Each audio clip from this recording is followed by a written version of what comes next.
Sudah, kita lanjutkan ibu-ibu ya. Manfaat sholat tahajud untuk kebaikan dunia dan akhirat. Yang nomor 3 ya, mendapatkan ridho Allah Subhanahu wa ta'ala. Jadi ridho Allah itu tergantung ridho kedua orang tua ya. Kalau durhaka sama orang tua wak, tak dapat ridho Allah. Itu gandengan. Orang tua harus dibolok. Tapi orang tua nang elok lah. Pengantai orang tua wak, tak boleh perlu dibolok. Tapi tak ada orang tua nang tak elok ya. Semua nang elok. Ada juga nang tak elok. Ada juga orang tua nang tak elok. Orang tua tak elok tapi anaknya elok. Anaknya elok, orang tuanya tak elok.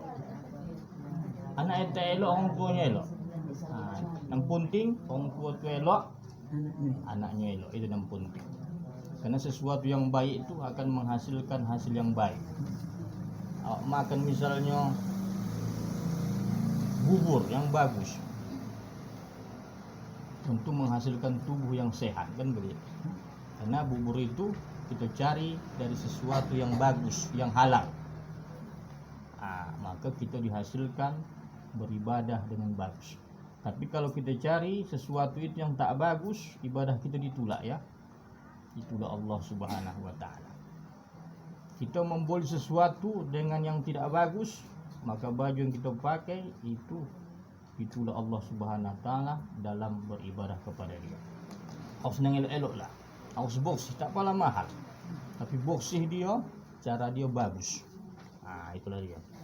Mendapatkan ridha Allah Subhanahu wa ta'ala. Sebagaimana tercantum dalam hadis berikut, ada 3 orang yang diridhoi Allah Subhanahu wa ta'ala. Ada 3 orang yang diridhoi oleh Allah Subhanahu wa ta'ala. Yaitu yang pertama, seorang yang pada tengah malam bangun dan sholat. Dapat ridho Allah lagi. Bangun dia, ya, sholat dia, dapat ridho Allah. Itu yang pertama orang. Untuk sholat dia bangun, jangan untuk yang lainnya. Ada kebakaran, bangun dia, tak dapat ridho Allah Subhanahu wa ta'ala. Ada orang berkelahi, bangun dia, tak dapat ridho Allah Subhanahu wa ta'ala. Ada pencuri, bangun juga dia, menonton, tak dapat ridho. Dia bangun untuk melakukan ibadah kepada Allah Subhanahu wa ta'ala. Kita dapat ridho Allah ya. Yang kedua, suatu kaum jamaah yang bersaf untuk sholat. Berlumba-lumba untuk bersaf sholat ya. Dia saf pertama. Saf pertama itu tak sama dengan saf kedua. Jauh perbedaan. 10 kali lipat. Apalagi saf nomor 10. Bajayo. Apa perbedaannya, Ustaz? Hah? Apa bedanya saf pertama dengan saf kedua itu? Artinya, iya, perbedaannya lebih terdepan kawan daripada yang kedua. Begitulah urutan. Ibarat antrian 1 malah lebih dulu daripada antrian kedua. Satu lah. Tak mungkin nomor 2 kali, tak mungkin lah marah nomor 1 kan begitu. Yang pertama lebih unggul daripada yang kedua. Juara pertama, juara kedua, juara ketiga, kan beda ini. Beda juga hadiahnya. Apalagi sekarang mau 17 Agustus ya kan. Juara pertama dapat mesin cuci baru. Juara kedua dapat mesin cuci second. Kan tak sama itu. Karena dia nomor 2. Cuci. Tapi second. Bokas kawan. Ada pijak-pijaknya di dapur tuh. Mana? Kasihkan, sumbangkan. Jadilah banyak-banyak bersyukur. Kita nih hidup ini harus bersyukur, Pak. Dikasih teh manis bersyukur. Tak dikasih bersyukur. Dikasih susu bersyukur. Tak dikasih bersyukur. Itulah. Dikasih masuk bersyukur juga, Pak. Tak dikasih masuk bersyukur juga. Itulah. Apa nang aduh bersyukurlah kita. Karena sesuatu itu diawali dengan yang baik dan diakhiri dengan yang baik juga. Karena rukun iman, ketentuan baik, ketentuan buruk.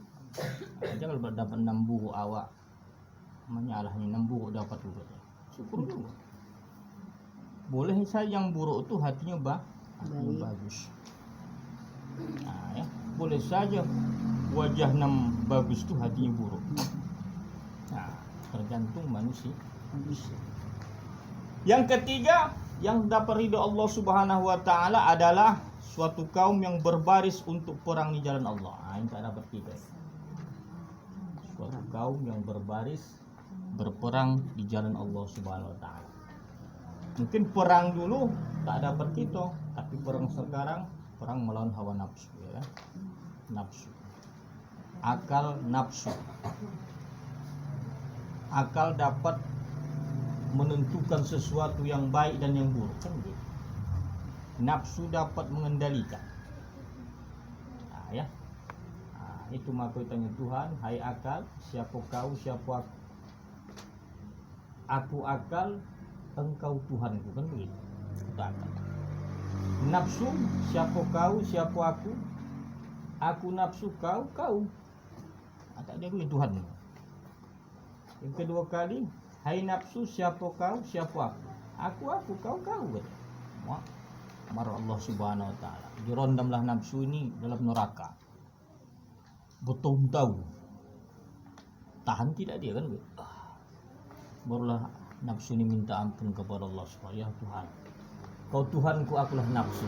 Nah, jadi payah mengendalikan hawa nafsu. Nah, payahlah. Tapi kalau bisa kita mengendalikan nafsu tadi, maka kita termasuk orang yang mendapat ridho Allah Subhanahu wa taala. Nafsu nak mengkatoyongan, nafsu juga ini kan. Kalau tak mengkatoya awak payah awak tidur malam. Payah sholat tahajud, awak mengkatoi itu. Panoma sebaris. Nafsu juga. Jadi kalau bisa kita hilangkan, maka kita termasuk orang yang dapat ridho Allah Subhanahu wa taala. Lalu yang keempat, ibu-ibu, dikabulkan doanya dan diampuni dosanya. Ini manfaat yang keempat, ya. Banyak dosa kita, sholat tahajud kita.